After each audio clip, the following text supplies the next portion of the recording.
So welcome back to another edition of the Heart to Heart podcast. And my guest today is Rav Arora. So Rav is a journalist who writes for the New York Post and the Globe and Mail. He's also been on a lot of big podcasts recently, including Jordan Peterson's, Ben Shapiro's, and Michaela Peterson's. So Rav, welcome to the show, brother. Hey, Mike. Good to be here. And so Rav, I gave everyone, a little bit of a brief introduction, but is there anything that you'd care to add that I left out? No, I think you covered it. I mostly deal with issues revolving race originally about a year ago. That's how I started out writing about racial issues, identity politics, social issues, gender, and various issues regarding political polarization. But lately, I've been working more and more with vaccine mandates and freedom, government policy, and what Trudeau government is doing. That's been a newer interest of mine.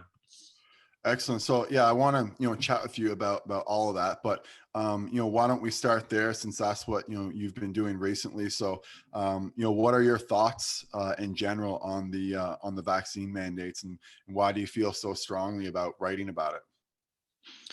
Yeah, I think, and this is certainly something that you'll weigh on for sure, but I feel like it should be an individual, well, not feel, it should be an individual choice unequivocally what kind of substances you want to inject in your body, which medical intervention you want to use. And, I'm no doctor or expert in medicine, but we all know that you can't universally apply a single medical intervention to everybody with equal benefit, right? It varies based on genetics, on age, gender, various other risk factors that you have, right? So you can't just have a blanket policy of, oh, if you want to go to the gym and you're 12 and over, double vaccinated, everybody. Otherwise, you can't go to the gym or you can't eat out. It should be an individual risk benefit calculation where the government can encourage people that you should, okay, these are the benefits, these are the harms. Vaccination prevents serious illness and death. And so older people who are at risk, have underlying health conditions, they should get it. We should encourage them. That's great. Younger people, it's a bit different. We don't have any long-term clinical trials on the vaccine, which I know is like a controversial thing to say. People think you're thinking about conspiracy as soon as you say there's no long-term data.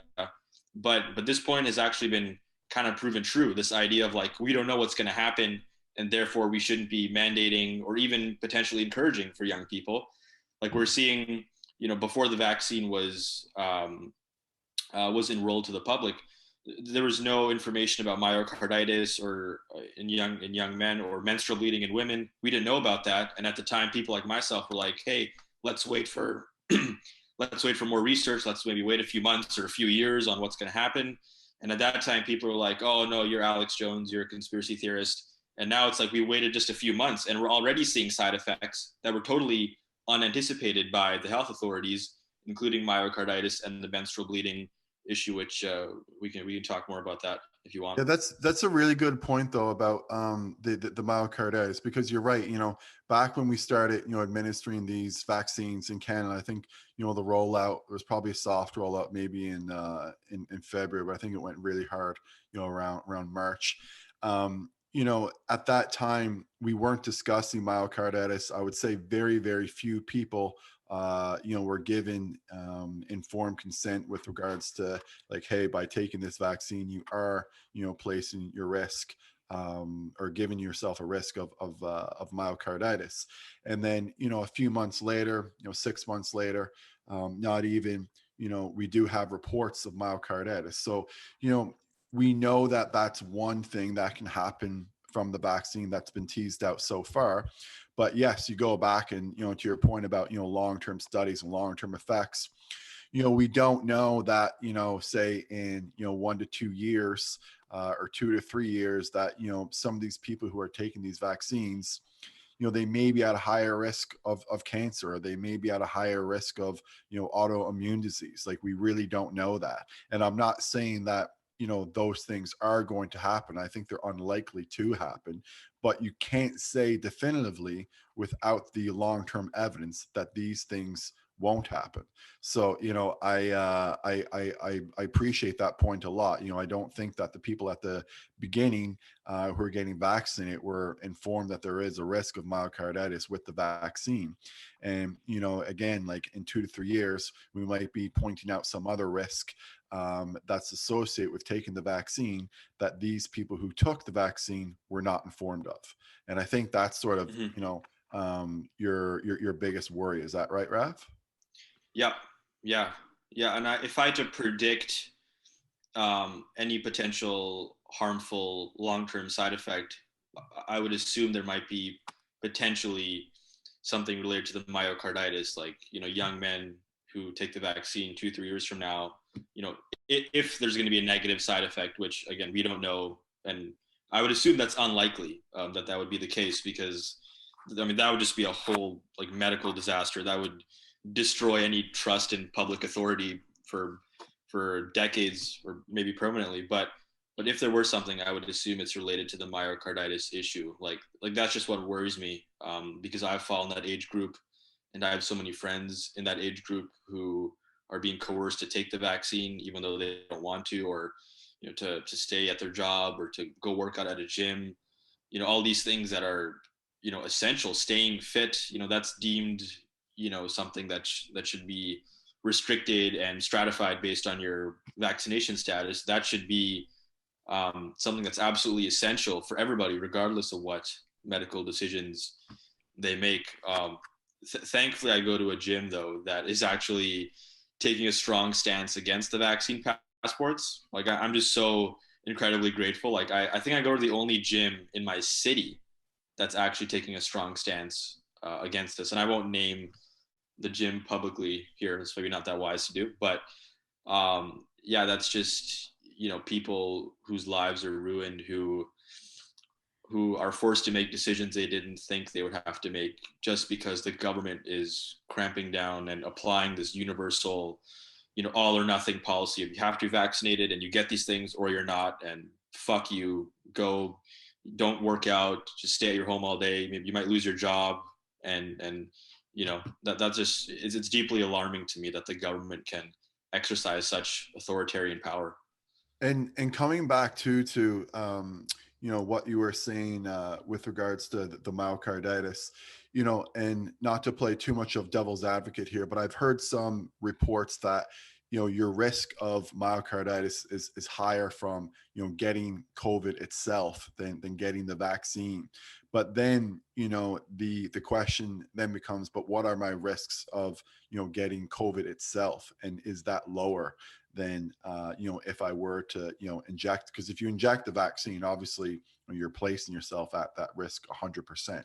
But if you decide that you don't want to get the vaccine, then you may in fact not acquire COVID, and then you don't have to deal with that risk whatsoever. Mm-hmm. So I think there's like a little bit of a balance there.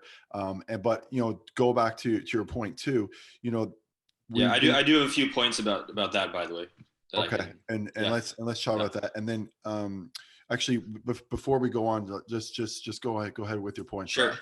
Yeah, yeah, yeah. So first of all, as you and I both know, getting the vaccine does not prevent you from getting COVID. Okay, and with the emergence of various new variants that are popping up, especially in Toronto, we know that by getting the vaccine, you're not ensuring that you won't get COVID. So as a young male, you're voluntarily, uh, if you choose to get the vaccine, you're putting yourself at risk of myocarditis, which the risk is still like uncertain by nature because we still don't have like a comprehensive database, but we're looking at like 1 in 5,000, 1 in 6,000, maybe even 1 in 3,000, or up until 1 in 7,000. Like that's kind of the range that I'm looking at right now.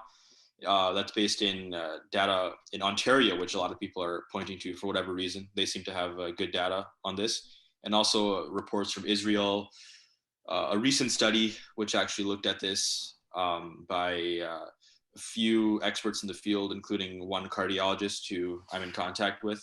His name's John Mandrola, based in Louisville, Kentucky. He was one of the authors of the paper, which is receiving a lot of blowback actually for spreading like anti-vax misinformation or whatever. Even though the study was rigorous, it was fairly well done, and the authors are not anti-vaccine by any stretch.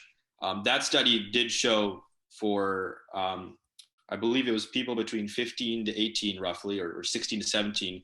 For them, the risk of myocarditis is higher if they get the vaccine than from COVID itself, according to their calculation, which is interesting. But besides that, like I was saying earlier, by getting the vaccine, you're putting yourself at risk for myocarditis, but that doesn't prevent you from actually getting COVID. You can still get it in the future. So for me, it doesn't really make a lot of sense to get the vaccine if you're a young male, let's say like 12 to 24 ish, in that age range. It doesn't seem to be, for me, it doesn't seem to be a wise decision. But if somebody's obese, overweight, has other underlying health conditions, and they choose to take that risk, that makes sense to me. Like you can do that, and I support your decision. But for the vast majority of people, I think it shouldn't be recommended, especially when other countries have different policies on this. Like the UK, they're recommending only one dose for young teenagers who are male. And same with Norway and Hong Kong, as far as I know. There might be other countries, but Norway and Hong Kong also are saying only one dose, because myocarditis appears to be an issue that predominantly occurs after the second dose. So you have countries with respected health authorities who are saying people in this category should only take one dose. Meanwhile, here, if you're a 13-year-old, a 13 or let's say 17-year-old male, you're coerced to get two doses. Otherwise, you can't go work out at a gym, which makes no sense. It's, Vinay Prashad is a medical expert. He's on Twitter a lot tweeting about this. It's like a point that he makes is that it's the same science. We have different policies in different countries, which just shows how ambiguous the science is and how much we should emphasize individual decision making rather than government enforced policy in terms of what you should do with your body. Yeah, I mean, I think that's a really good point. And first of all, I want to thank you for pointing out that study to me, and I definitely want to research it and look at it myself after, because I was unaware of that. So, just going back to it, Rav. So basically, the conclusions of that were that if you are a young male, roughly in the age of 12 to 24 years old, we'll say, if you get the vaccine, that is going to place you at a higher risk than if you got COVID itself, as relating to myocarditis. Correct? Yes. Yeah. I believe the age range that they narrowed down to, I think, was like 15 to 18 or 16 to 17. They picked a smaller window of people. So that was a well done study, which the authors are receiving a lot of blowback, like I was saying, for something that should be totally rational to talk about. And then, like we talked about before, so these are the short-term consequences. As soon as you get the vaccine, you're at risk of myocarditis. But you yourself, Rav, like you are worried about, what are the long-term consequences cardiovascular wise, or maybe otherwise too, but maybe particularly cardiovascular wise, by taking this vaccine. Am I correct in saying that? Yeah. I guess you could say that. It's not something that I think about a lot. I'm concerned with the short-term data that we have, which then concerns me even more about long-term data, because the short-term data does not reassure me that this is something that's totally safe, that it's a risk worth taking. And so, based on just the short-term implications, I'm a bit concerned about the future, though I refrain from speculating too much about what's going to happen in the future. That's where you get the allegations for being a conspiracy theorist, rightly so in certain circumstances. But based on the information we have right now, myocarditis does appear to be a real issue. And then for women, which we don't have to get into this if you don't want to, but there's also risk of menstrual bleeding, which I have an article coming out on this in the next couple of weeks at some point. But Let's just say I'm actually more worried about the menstrual bleeding issue, believe it or not, for young women, which is odd because we don't have any comprehensive data on that right now. Although the New York Times and NPR and other outlets have actually reported on this, which is interesting. So it's not just a Alex Jones conspiracy. This is actually a large number of women are reporting having disruptions in their menstrual cycles or What about having, fertility? Have you yeah, read anything on that as well? Or is that something that's not as affected as much? that's not something that I've read up on as Okay. much. But women who are reporting the menstrual issues, that they're concerned about, oh, is this related to fertility, right? And like like I was, first of all, this whole like vaccine issue, like I never wanted to weigh in on this at all. Yeah. Like from the start of the pandemic, like following COVID news was never on my radar Yeah. because I was dealing with racial issues and that's controversial enough. And now it's like you don't want to cram yourself down with so much controversy, right, over this stuff, right? And so I was dealing with one issue, just kind of taking one thing at a time. But then all of a sudden we have vaccine mandates and we have concerns about myocarditis among, you know, young people, my generation, Gen Z, issues directly affecting us, my friends, my peers, classmates, etc. And so now I feel like it's important for me to use my platform to voice some of these concerns that are And, just not being voiced enough in the mainstream media. and without, giving away your article, which I'm sure everyone who's listening is going to want to read, can you kind of tell us briefly like what the synopsis of it is? Yeah, so we talked about myocarditis, so it's dealing with that, and then going through a few anecdotes for people who have been directly affected by this, and then secondly, just dealing with the menstrual bleeding issue, which Yes. like So I for the was, menstrual bleeding issue, like what is the issue there, and what are yeah, some of the numbers and rates if you have them yeah, handy? yeah, numbers and rates is we don't really have anything comprehensive at this point. Okay. We have in the UK it seems to be the most like empirical based source we can use. Like they had something like 33,000 complaints, 33,000 individual reports from women about menstrual bleeding, which raised a lot of concerns there, and a lot of reports in the US as well. Again, difficult to quantify. There's different sources you can look at, which I don't have off the top of my head. But this is by nature the problem of rushing to authorize a vaccine and having it enrolled and then uh, implemented to the wider in the wider society is that we don't have like I can't give you solid numbers on what's happening because it's all happening in real time. There's different sources in different countries, and really like the most powerful source of information right now seems to be anecdotal for the menstrual bleeding issue. Like this was not on my radar at all, but a friend told me about this in July, and my article will go into the depth of how I came to recognize this issue. But a friend told me about this initially. A young female that she had this issue, menstrual bleeding. She described after the first dose of the vaccine not being able to like move freely for a number of days, like having extreme levels of pain after the vaccine up until like a week. And I told her initially that no, this is probably not the cause. Maybe there's something else going on here. And then I heard about it from another friend, then another female friend, and another one. And then I started to ask around, and then it turns out like everywhere I ask for young females who have been vaccinated, virtually all of them describe to me this experience. Uh, Not everyone, but I would say the majority, which is concerning. It's kind of a messy science experiment. I'm not saying this is like super generalizable to the wider public, but I'm hearing about this constantly, way more than myocarditis, by the way. So this appears to be a concern for like 15 young women up until like 30 35 that I'm hearing about. And so women are young women are concerned about this, that they're not receiving any answers. There's no coherent explanation for why this is happening. And so this is another thing that needs to be thoroughly investigated, and it is being investigated right now. But it's something that people need to talk about more. And every time I tweet about this or talk about this publicly, a lot of blue checkmark people are like, "Oh no, this is anecdotal. It's not been proven. Like this is Yeah. not something you should be airing publicly because it stokes anti-vax sentiments." But it's like I'm just reporting to you what I've been told, and what I've been told is concerning to me and concerning to the people who are affected. So we should have no problem in talking about this publicly.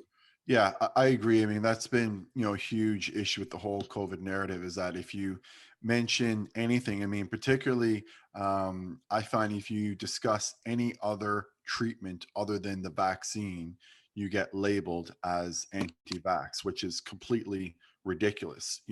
For most diseases, we use more than one treatment, we use more than one drug, and people are okay with that. But for whatever reason with COVID, if you mention vitamin D, if you mention weight management, if you even want to discuss ivermectin, people right away kind of label you as a conspiracy theorist or an anti-vaxxer, when in fact all you're trying to do is decrease the risk of COVID and put out good information. And when you look at something like, you chat a little bit about other variants, and a lot of people are unaware that the Lambda variant, for instance, is not responsive to the vaccine, meaning that vaccine is not effective against it. So if you are double vaccinated and you get the Lambda variant, the chances are you're going to get just as sick as someone who is not vaccinated. And actually, on that note too, they've found that the monoclonal antibodies that they've used are not effective against the Lambda variant either. So, we really need to be careful of that one. And I know that a lot of how pervasive is that one?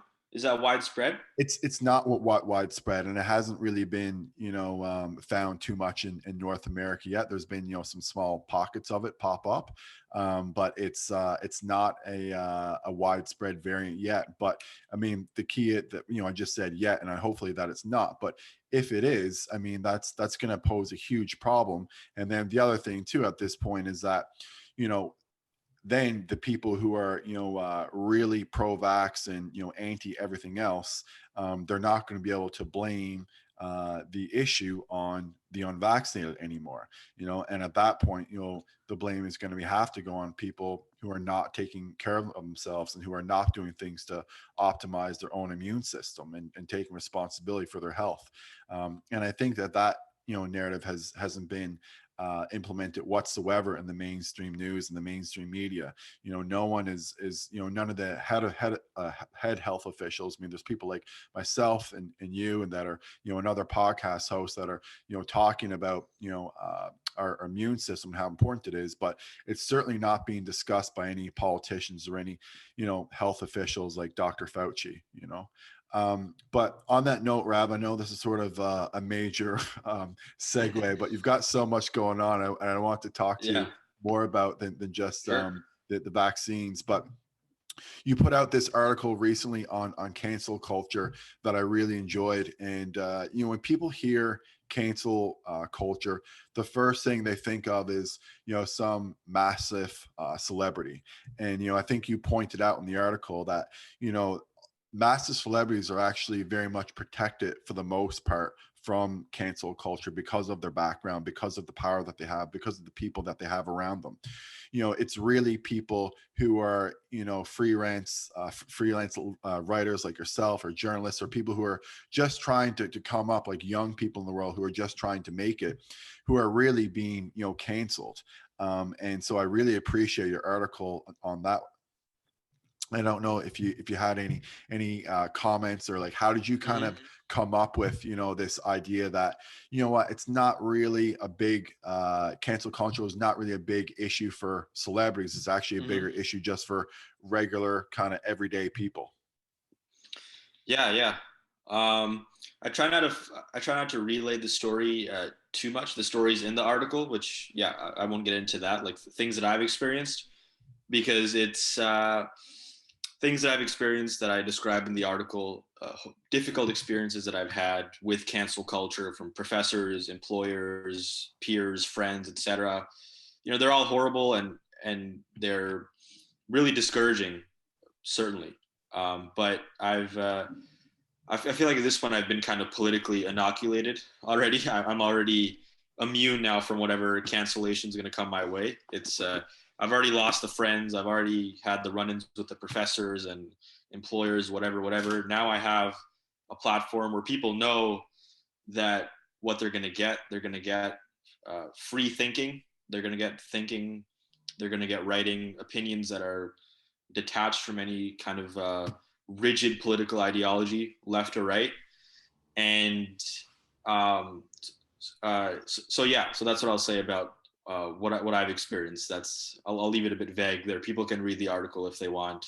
I just try to not associate with those negative experiences I've had, because it tends to encourage a kind of victimhood mindset, which is not healthy for me. Like right now, I'm super privileged having a platform where I can write for the national newspaper here in Canada, the Globe and Mail or the New York Post. I can talk to Jordan Peterson, Ben Shapiro, whoever it is. Like, I'm fine now, regardless of the negative experiences I initially had when I was just kind of rising and facing all these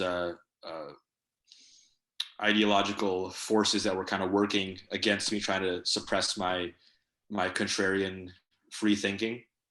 Well, But still a good yeah, message, yeah, though, just because it's yeah, good for people to hear that like you yeah. faced cancel culture at a very young age. A lot of people probably don't realize that you're only 19 when you wrote that article on white. What was the exact title of the article, Rav? Yeah, it was the fallacies of white privilege and how it's corroding society. Yeah, Okay, yeah. So, last year is when you wrote that article. I think you were only 19 at the time. And so, yeah, I guess the main message that comes from that is that, like, a lot of people, it's not just celebrities that face, cancel culture. It's young people that face yeah. cancel culture, and that, you can rise above it, and you have, risen above it. And, I encourage people, listening to this right now, if they're interested, to definitely read that article. I thoroughly enjoyed it, and it definitely resonated with me quite a bit. And I have lots of friends that would relate to that. A lot of physicians, for example, would feel that they are being canceled. I had one YouTube video taken down with Dr. Chris Held, where we were discussing COVID, and for whatever reason, YouTube did take it down, but neither one of us thought that we said anything unprofessional or out of context. We Hmm. just thought it was a good, high quality conversation. We certainly entertained ideas outside of the mainstream narrative, and discussed some Yeah, alternative treatments. yeah. So Things have just gotten worse, by the way, in terms of YouTube. I don't know if you saw the news yesterday. They're going to ban all vaccine misinformation on YouTube. yeah, someone told me that this morning. Actually, one of my friends told me that this morning when I Yeah, was chatting with them. So yeah, yeah, YouTube seems to be taking quite a big stance. I think they've more or less completely canceled Brett Weinstein yeah, and his yeah. podcast, the Dark Horse podcast, which is definitely upsetting, because he's a man of integrity. He's extremely intelligent. He should be able to discuss the things that he wants to discuss. Um, but then again, Yeah. let's chat too, though, about the article that you just mentioned. I'm not gonna make you read out the title again, just because I know it was so long. But there's a lot of good things in that article, and basically, from my understanding, there's a couple really good points in there. One of them is that there's so many different discrepancies in life, and not only are you born with a certain race or a certain skin color, but we're all born different heights, we're all born with different eye colors, we're all born with like different bodies. So there's that element, I think, was really balanced out the article, because there you could be have a privilege to a certain type of demographic, but then you could also be unprivileged in another way, just because of a Hmm. genetic defect or something that you were kind of born with. And then, of course, the big thing that I was fairly surprised about was that some of the races that you point out were outperforming whites in terms of income. And I think the biggest one you said discrepancy would be that Indian Americans, and you're saying that a lot of the data in Canada reflects the same as in the United States, that so that Indian Americans or Indian Canadians on average are earning roughly twice as much as Canadian whites. Is that correct? Twice as much in the American context. Indian Americans, yeah, are making about twice as much as white Americans. That's median household income. In Canada, it's very similar. Um, it's different groups, mostly South Asian, Middle Eastern, East Asian groups, as well as some African groups that are performing at really high levels in terms of, broadly speaking, education, income, even like even health metrics like lifespan. You see different groups are living longer. You see Asian Americans have a longer lifespan in the United States than white Americans, which is interesting. Um, And and substance the abuse as well, right? And some mental health Yeah, stuff in regards to suicide. yeah. Suicide rates appear to be highest among white males in the United States for whatever reason, maybe related to the opioid crisis, drug addiction, alcoholism, various forms of disenfranchisement throughout society. Um, but the differences, I think, one interesting point is that the differences appear to be most pronounced in women. So you see, minority women seem to like much more significantly outpace white women in terms of income, in terms of education, for whatever reason. And so you have a lot of minority women of South Asian background, Middle Eastern background, who are excelling in areas of law, medicine. Like none of these things are surprising. You can just look around at your university or in the medical establishment or law firms or whatever. You see a lot of minorities who are performing at a really high level, and that just Like just to that point, Rav, like yeah. I remember when I was going through medical school, I did a rotation in family medicine, and the doctor there said, he's like, you're like the first white male I've had in rotation for like 10 Yeah. years.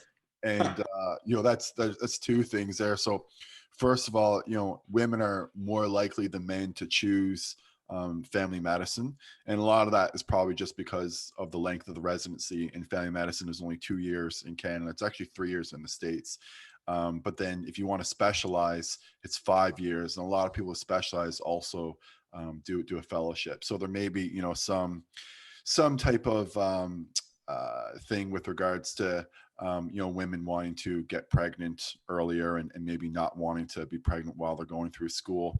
And then again, yeah, like as you pointed out, a lot of people in Canada who are not from Canada, are getting into medical school. And like you said, like there's a lot of Asian people in medical school and a lot of Indian people in medical school. So you do see that fairly widespread in North America. And Mm-hmm. I'm someone who is from Newfoundland originally, but I did some rotations in Nova Scotia, and I did my residency here in Ontario. And I can say that I would say that those numbers would probably be fairly accurate overall.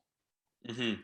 Yeah, and the point of mentioning those numbers and other similar statistics that point in that direction is that any understanding of our society through identity lens ultimately fails, especially given the current direction that we're heading for, or that we are already uh, the crux of, which is the idea of white people being inherently privileged, being at the top of our society. It's our society is run by straight white males.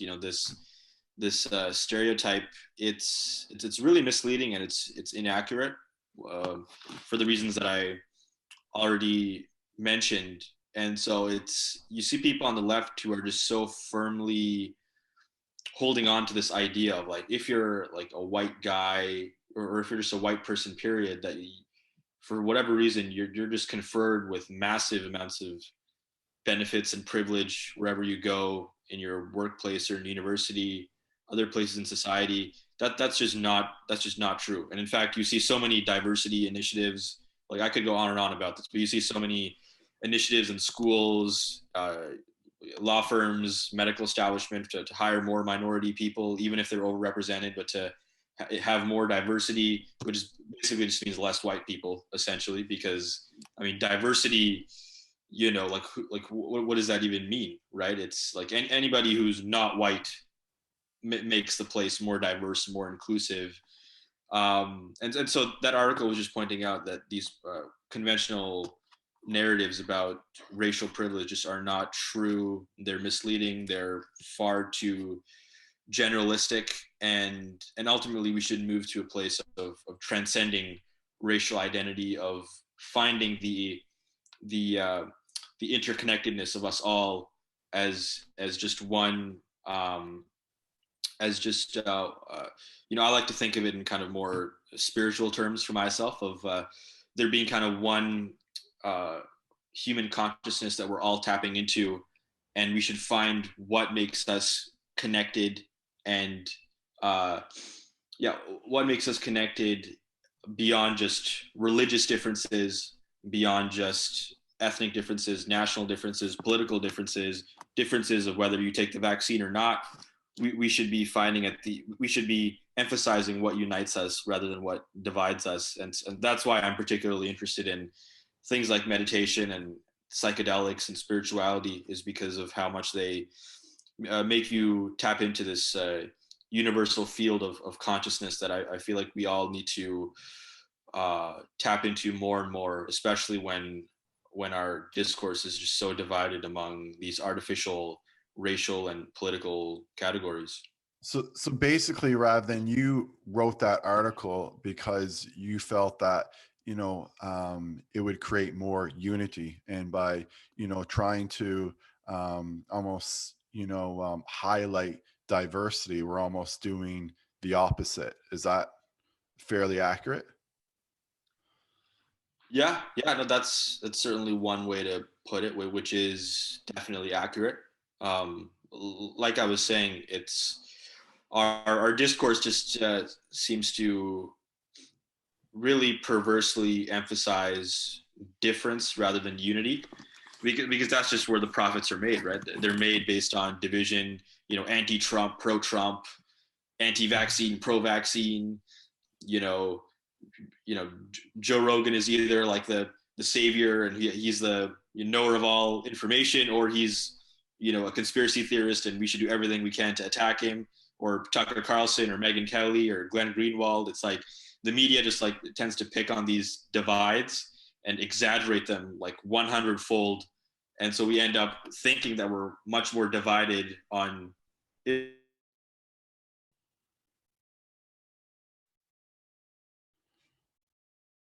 issues that are totally trivial, and the inherent similarities between us all rather than these differences. And that's why I also encourage people to invest in not just physical health, but also spiritual and mental health as well, through meditation, like I was saying, or psychedelics, or through your preferred religious tradition.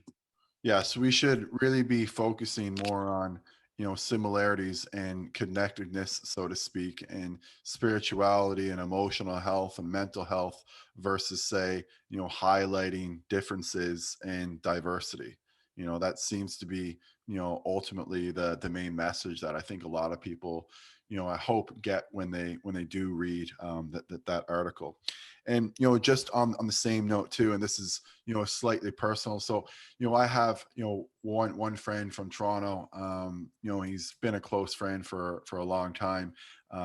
He's an Indian guy, and he said to me, and some of this was even publicly on Twitter, but certainly over text as well, that like just by supporting PPC, I was like a white supremacist almost, and that everyone who is white supremacist is supporting PPC, and that he completely disagreed with their immigration policies. And looking back at it, and obviously I didn't reply because I just thought it was a completely ridiculous thing to say to me. And I supported PPC because I understand that we're in a very heavily debted situation here in Canada. I don't like what's going on. I don't like how our money could be devalued very significantly very soon, just because of the inflation rates. That was the biggest reason why I supported PPC and Maxime Bernier, and I really liked what Max had to say. I had one of his one of his candidates on the guest. I'm sorry, as a guest on this podcast fairly recently. I thought he did a great job. So there was a lot of reasons why I supported PPC, and also too, they were the only political party that was against vaccine mandates. So there was several reasons. Yeah. And then looking at their immigration policy, I mean, it said that they just wanted to reduce it. So they wanted to reduce it to about 150,000 people a year, which, seems to be, still a lot of people. And, I think from a simplistic standpoint of view, like, if I'm in a financial situation where, someone needs money, or there's an opportunity to like donate to a charity, well, if I have, the necessary funds, I'm going to go ahead and do that. And maybe if I don't, sometimes I'll make some kind of sacrifices for it. But, right now in Canada, it seems like we're going into debt, and it seems like we are in a situation where we need to, more or less limit our resources that we're kind of giving away, so to speak. So, I don't think that I was not, against the policy. I don't think, what they're doing is completely ridiculous. And also too, you have to look at the whole picture. You can't just place your vote just based upon, one policy only. So, like, what did you think of like the PPC party? And, did you think that they, I mean, it sounds even ridiculous to say, but did you think that they had any type of like white supremacy to them? Or did you think that it was just like, an interesting political party where this guy just wanted to make a change because a lot of people, were kind of sounding the same? And, Aaron O'Toole basically acted as a leftist, in my opinion, during this whole campaign anyway. I was deeply turned off by Aaron O'Toole. Like, his speeches, like, it's like he was just needlessly pandering, like in some of his speeches about like, oh, we're a party that unites all people of color and all people of different genders and sexual orientations. And they use repeatedly like having this very kind of woke message, which is true in nature, but it doesn't need to be said. It doesn't need to be said that, oh, if you're Indian, you're welcome to the party. If you're Black, if you're gay, I think he said some of those things like, oh, if you're gay or if you're trans or whatever. It's like, why are you even mentioning these all these separate identities? Like, we should be focusing on Canadians, period, right? And like I mentioned in some of my work, like, there's so much more in common between you and me, Mike, than is different based on our race. Or, I was born in India, you're born in Canada, but culturally, politically, intellectually, on so many things we can converge, and it makes so much more sense to focus on that rather than where we diverge in terms of race. But yeah, the PPC, I supported them in the last election too. This is not the first time I'm supporting them. They've always been a dissident party, a party that doesn't conform to the mainstream narratives laid out by the Conservative Party and NDP, Green, and Liberal parties. For me, really what led me to publicly support Max, something which I was kind of hesitant to do as a fairly nonpartisan journalist, but what really led me to publicly support him and to vouch for him on Twitter and Instagram and elsewhere was his stance against vaccine passports. That to me was like, for some people, it's just so, they talk about it in such a blithe way of like, oh, like, yeah, if you want to go to a gym, like, yeah, you should be vaccinated. Or if you want to go to a coffee shop or go to a restaurant, yeah, like, that totally makes sense. Like, not seeing the other consequences, not seeing that, oh, there are actually some harms to this. There are risks associated with the vaccine. It's not a perfect, universally applicable intervention, right? There are certain things that we should be mindful of. And Max was just totally against that. It was never about being anti-vax. We never talked, I was at one of his events here in Abbotsford, British Columbia. There was never any discussion about the science of the vaccine at all, right? That was just not a concern, because he believes, and I totally agree with him, that it should be an individual calculation that people should make, right? We live in a free country where people can make the decisions they want. And that's why we live in such a, I want to say a great society, generally speaking, compared to other parts of the world. Although with Trudeau, seems to be exercising more and more authoritarian control, it seems, by the day, with vaccine mandates. more lockdowns, more mask mandates. There were more restrictions announced in BC just a couple of days ago, like limiting. Like I didn't even look at some of the specifics. Like I read the article, but I don't remember them because they were so arbitrary and ridiculous. Like if you want to have a private gathering, only 5 people if you're not vaccinated. Or if it's outdoors, only 10 people. But if you're vaccinated, it's unlimited, even though you can still transmit, infect other people if you're vaccinated. Like, And now too that there, yeah, I know Dr. Fauci is. I don't know if this is official yet. I don't think it is, but he has said that basically, if you don't have 3 doses now, you're going to be considered to be unvaccinated. I think he said that a day or two ago. So again, this is not like something that's like official. And I think Rav, when you and I talked last time, just on the phone or on Zoom, whatever it was. You had indicated to me that in Israel, I think they've already implemented that if you don't have the yeah. 3rd dose, you're not considered to be vaccinated. So, I understand, the science of, the waning of the effectiveness of the vaccine, but I think that a lot of people are going to be very, very upset to realize that they're going to need another shot one day in order to consider to be vaccinated. And I know that in my own province in Newfoundland, just a couple days ago, because at one point in Newfoundland recently, they had that if you had one vaccine, you were basically considered to be vaccinated. But now they've said that it has to be 2 vaccines. So I see that it's already happening. And like you said, like Dr. Fauci announced this a day or two ago.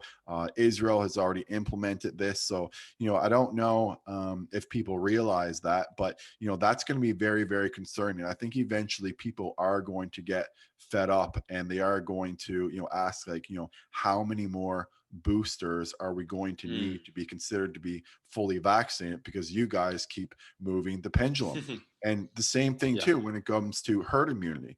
First it was like 70%. I think it was Yeah. even Oh yeah. 60%, 60 Yeah. to 70%.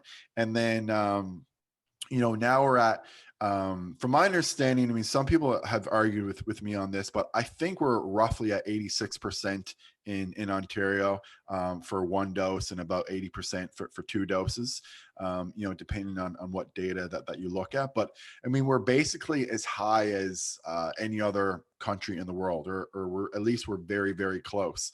And, I've posted about this a couple times recently that Denmark, Norway, yes, they're very vaccinated, but they're not more vaccinated than we are. Like I think, Norway in particular, I think is in the 70 range, mid 70 range. I think Denmark might be a little bit higher. I think they may be, similar rates to us, maybe in the low to mid 80s, something like that.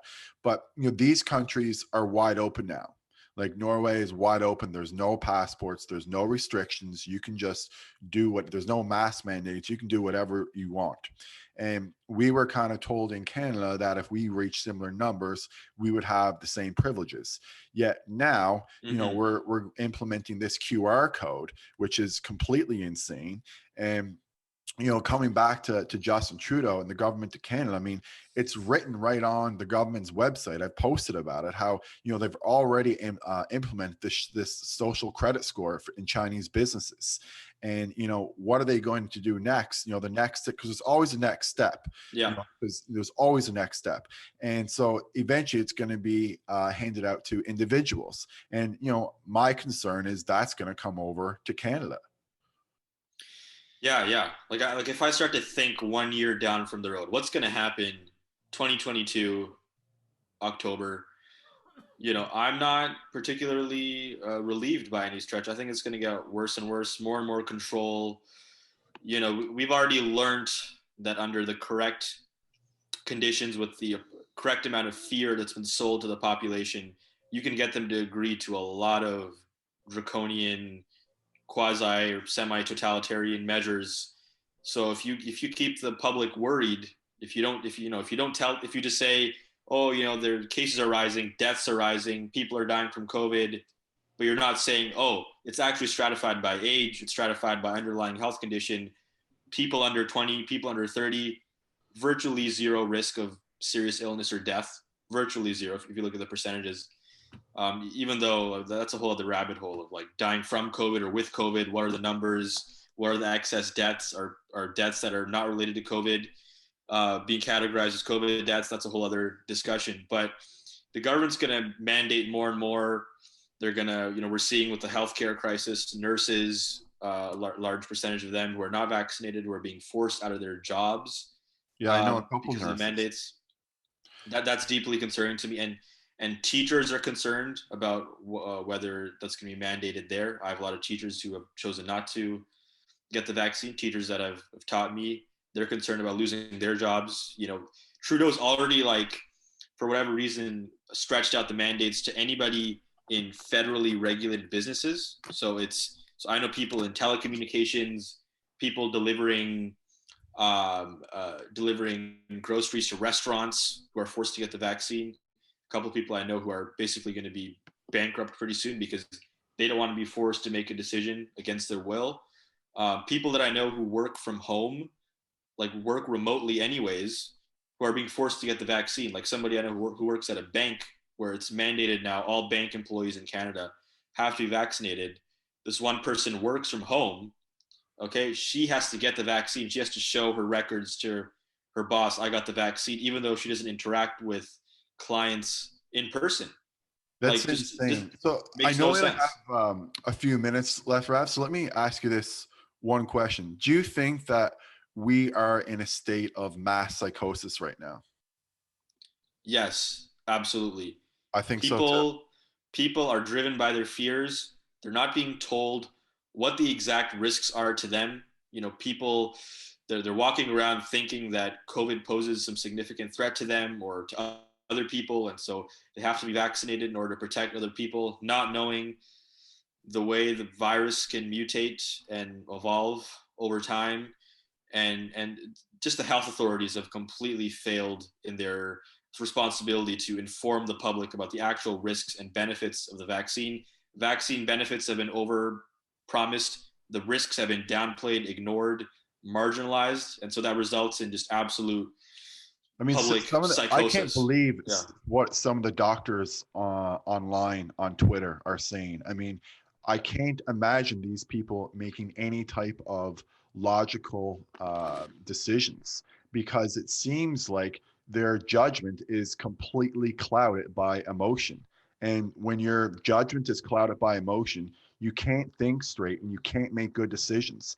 And a lot of people who are in this state of psychosis and who have really, really poor judgment and really poor emotional and mental health right now are the ones who are making these decisions. So, I'm really, really concerned about that. And, there's, again, there's lots of doctors online who I, respected before and thought that they had, a good head on their shoulders type of thing, who now I have absolutely no respect for whatsoever because of their stance on COVID and for the way they're being, acting basically like children and being very emotional and very angry. And I think that's something that's very, very concerning to me. And I think people need to kind of realize what's going on and to take a step back and to see look at themselves emotionally and say like, hey, like, am I even in a good emotional state right now to even Mm. comprehend this information, to take this information in, and then to actually make my own judgment call? Or am I just in a state where I'm just being completely reactive? I'm believing everything that's coming in, and I'm just only reacting and not thinking for myself. That's what I see online, and that's what I see, again, not only just from people like yourself, or sorry, not you, but other people, but also health authorities and public health officials. So it's not just people in the mainstream of the masses. It's definitely people at the top who I think are undergoing a state right now where they're not in a good emotional or mental health state to make these decisions for us. So Yeah, yeah, hopefully that absolutely. changes. But Yeah. on that note, Rav, I know that we got to go, but there's a lot of people who I'm sure would really like to follow you online. So where can they follow you on Twitter, on Instagram, and how can they read your articles? Yeah, yeah, and just briefly I need to mention this. I really respect what you're doing and how you're publicly trying to inform people on Twitter and Instagram, especially because there's this groupthink around vaccines, around public health and what decisions you should make. And then if you disagree with those, people who have been just listening to the public health authorities, they say, oh, but all the doctors are agreeing, all the experts are agreeing on X, Y, and Z. And it's like, no, there's actually not as much of a consensus as you think there is. You've been sold this consensus, but it's like people like yourself, people like Vinay Prashad, John Mandrola, other medical experts who are speaking out and actually giving this rational information. I think I just deeply respect, the work that you're doing with your practice and with your public opinions, and people should really, be listening to what you're saying and what others are saying, and make decisions for themselves and not just blindly listen to the health authorities, because they themselves have been caught lying and exaggerating and distorting information. So I really appreciate what you're doing, Mike. Well, thank you so much for saying that, Rav, Yeah. and that certainly is a two-way street, and I really appreciate the articles that you've written, and I'm sure anyone listening to this who reads them will absolutely feel the same way. Yeah, and in terms of where to find me, Twitter at Rav Arora 1, RAVARORA 1. Instagram I like to keep private, but if anybody has any kind of important message for me or personal inquiry, you can contact me there as well, rav.arora, and then writings in the New York Post and the Globe and Mail. Awesome. Well, Rav, thank you so much for coming on the show. I really enjoyed having you, and we'll have to do this again sometime soon. Yeah, I appreciate it. Had a lot of fun.